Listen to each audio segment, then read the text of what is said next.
நீலகிரி மாவட்ட ஆட்சித்தலைவர் அலுவலகம் முன்பு நீலகிரி மாவட்ட தேமுதிக சார்பாக தமிழக அரசு பொங்கல் பரிசுத் தொகை 1000 ரூபாய் வழங்க வேண்டும் எனவும் பெண்களுக்கு எதிராக நடக்கும் குற்ற சம்பவங்களை தடுக்க கோரியும் மாவட்ட செயலாளர் பத்மநாபன் தலைமையில் நகர செயலாளர் அபுதாஹிர் மௌலானா மற்றும் நிர்வாகிகள் கண்டன ஆர்ப்பாட்டத்தில் ஈடுபட்டனர்.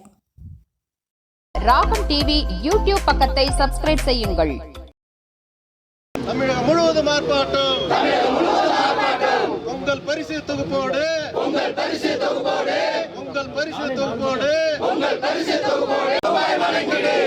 அரசே ஸ்டாலின் அரசே, தமிழக அரசே ஸ்டாலின் அரசே 1000 ரூபாய் வழங்கிடு. பாதுகாப்பு கொடு,